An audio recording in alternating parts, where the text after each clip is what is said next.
Adjustment है। Adjustment में first one जो एडजस्टमेंट है वो आउटस्टैंडिंग एक्सपेंस।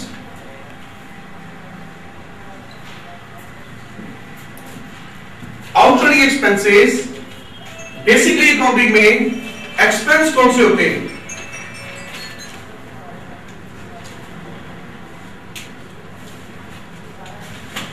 हाँ जी, बेसिकली एक्सपेंस कौन से होते हैं?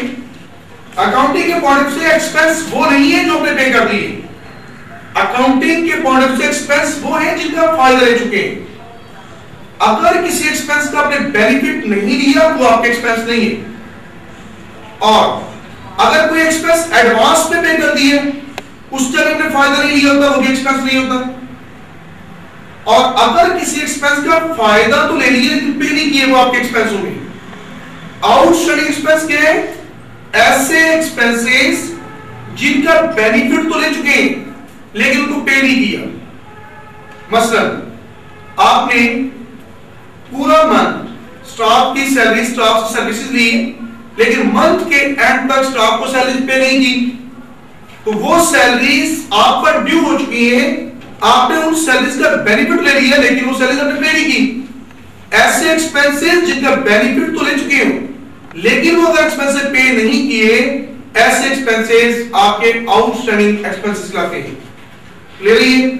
Expenses incurred but not paid, वो एक्सपेंसेस जो इनकर्ड हो गए, जो हो गए, जिनका बेनिफिट तो ले लिए लेकिन पे नहीं किए।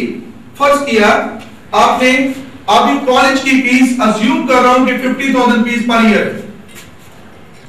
पहला साल आप पूरा साल कॉलेज में स्टडी कर चुके हैं। पहला पूरा साल स्टडी करने तक आपने सिर्फ कॉलेज को 20,000 फीस पे की है। जब पहला पूरा साल आपने कॉलेज में पढ़ी है तो 20,000 फीस के वो एक्सपेंस है जो आप कॉलेज को पे कर चुके हैं। लेकिन याद रहे कि एक्सपेंसेस का कभी भी ताल्लुक पे करने से नहीं, एक्सपेंस का ताल्लुक बेनिफिट लेने से। वो एक्सपेंसेस जिनका बेनिफिट ले लिए बेसिक जो एक्सपेंस है। अगर पहले साल के एंड पर आप अपने एक्सपेंसेस का सम करना चाहते हैं, टोटल करना चाहते हैं एक्सपेंस कितने हैं, तो बेसिकली आपने पे बेशक 20,000 की लेकिन बेनिफिट कितने एक्सपेंसेस का लिए? 50,000 फीस का। क्लियर है? आपके पूरे कॉलेज की पूरे साल की जो फीस थी 50,000 फीस, पहला पूरा साल उस कॉलेज में स्टडी करने के बाद आपने सिर्फ 20,000 फीस कॉलेज को पे की हुई। इट मींस कि 50,000 फीस की सर्विसेज के अगेंस्ट आप बेनिफिट ले चुके हैं लेकिन जो पे किए हुए वो सिर्फ 20,000 है। तो बाकी 30,000 फीस के एक्सपेंसेस वो हैं जिनका आप बेनिफिट तो ले चुके हैं लेकिन पे नहीं की। ऐसे एक्सपेंस जिनका बेनिफिट तो ले लिया जाए लेकिन वो एक्सपेंस पे ना किए हो, ऐसे एक्सपेंसेस आपके आउटस्टैंडिंग एक्सपेंसेस कहलाते हैं। क्लियर है?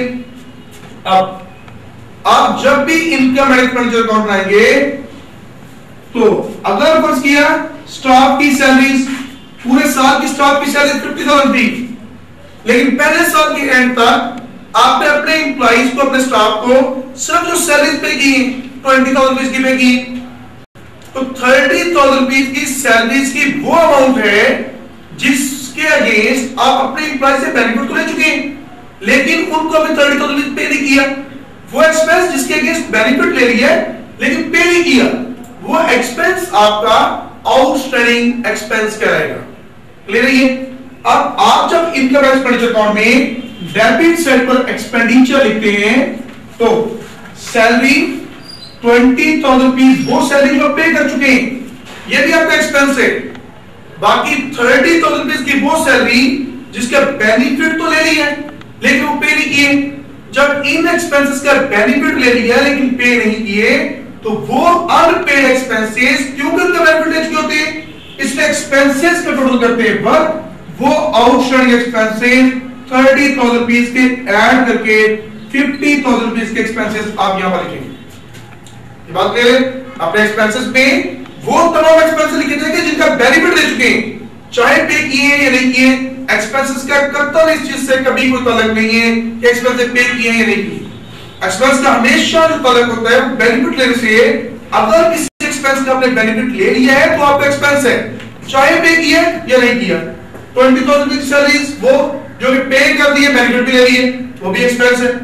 30,000 की वो सैलरी जिसका बेनिफिट तो ले ली है लेकिन पे नहीं की, नहीं पे की एक सेपरेट इशू है, लेकिन जब बेनिफिट ले ली है तो आप अपने एक्सपेंसेस का सम करते हुए उन एक्सपेंसेस को एक्सपेंसेस में लिखेंगे जिनका बेनिफिट ले चुके हैं। क्लियर है? तो 20,000 के वर्क एक्सपेंसेस जिनका बेनिफिट लिया पे भी कर दिए, 30,000 वो जिनका बेनिफिट ले चुके हैं, इसलिए आपके टोटल 50,000 के एक्सपेंसेस यहां पर सैलरी के हेड में रिकॉर्ड किए जाएंगे। क्लियर है? उसके बाद बात कुछ एक्सपेंसेस हम एडवांस में पे करते हैं। अगर कुछ एक्सपेंसेस एडवांस में पे करते हैं उसको प्रीपेड एक्सपेंस कहते हैं। एडवांस में पे किए हुए एक्सपेंसेस आपके प्रीपेड एक्सपेंसेस कहलाते हैं। मसलन प्रीपेड एक्सपेंस बोलते हैं जिनका आपने बेनिफिट नहीं लिया लेकिन पे कर दिए। अगर मैं अज्यूम कर रहा हूं कि इस बिल्डिंग का रेंट पर ईयर अज्यूम कर रहा हूं कि 1 लाख रुपीस है, अगर इस बिल्डिंग का rent per year 1 lakh rupees है, मैंने इस साल इस बिल्डिंग के ओनर को अगर मैंने 3 लाख रुपए का रेंट पे कर दिया, लेकिन इस साल का मेरा रेंट का जो एक्सपेंस था 1 लाख रुपीस था, मैंने जो रेंट का एक्सपेंस पे कर दिए वो 3 लाख रुपए पे कर दिए। तो जो 3 लाख रुपए एक्सपेंस पे किया बेसिकली आने वाले 2 साल का रेंट मैंने एडवांस में पे कर दिया। क्लियर है? अगर मैंने आने वाले 2 साल का और इस साल का टोटल 3 लाख रुपए का एक्सपेंस मैंने पे कर दिए, रेंट पे कर दिए, तो 3 लाख रुपए का रेंट पे करने से मैं कभी भी ये नहीं लिख सकता कि मेरे एक्सपेंसेस 3 लाख के। कभी भी एक्सपेंसेस को 3 लाख रुपए से नहीं लिख सकता, उसकी ये 3 लाख रुपए से लिखे हुए गलत होंगे। इसकी वजह क्या? क्योंकि इसमें से 2 लाख के एक्सपेंसेस वो हैं जो कि कमिंग ईयर्स के। अगर कोई भी एक्सपेंस आने वाले साल का पे कर दें, ऐसे पीरियड का कोई एक्सपेंस पे कर दें जिसका आपने बेनिफिट नहीं लिया, तो आप अपने एक्सपेंस का टोटल करते वक्त उसको लेस करेंगे क्योंकि उसका फायदा नहीं लिया। तो जिस एक्सपेंस का बेनिफिट नहीं लिया होगा वो आपका एक्सपेंस नहीं होगा। क्लियर है? एक्सपेंसेस वही होंगे जिनका बेनिफिट लिया है। अगर 3 लाख रुपए के आपने रेंट पे कर दिए तो अपने एक्सपेंस का सम करते हुए इसमें से जो आने वाले साल का 1 लाख रुपए के हिसाब से 2 साल का जो रेंट आपने 2 लाख रुपया आने वाले साल का एडवांस में पे कर दिया है, उन 2 लाख रुपीस का आपने बेनिफिट नहीं लिया। जब बेनिफिट नहीं लिया तो आप 3 लाख रुपए जब एक्सपेंस लिखेंगे, इस 3 लाख में से वो एडवांस में पे किया हुआ रेंट प्रीपेड 2 लाख रुपया माइनस करके बाकी 1 लाख रुपए के एक्सपेंस को एक्सपेंस में लिखेंगे। क्लियर है बात? क्योंकि ऐसा एक्सपेंस जिसका बेनिफिट नहीं लिया, एडवांस में पे कर दी है, वो एडवांस में पे किया हुआ एक्सपेंस आपका एक्सपेंस नहीं होगा।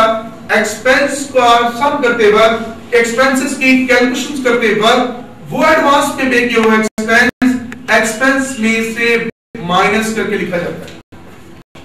क्लियर है? क्योंकि एक्सपेंसेस में हमने सिर्फ करंट ईयर के जिस साल की इनकम को हासिल करने के लिए, आपने इस साल की इनकम को हासिल करने के लिए जो इस साल के एक्सपेंसेस हैं वो सिर्फ इसी साल के एक्सपेंस को रिकॉर्ड करेंगे।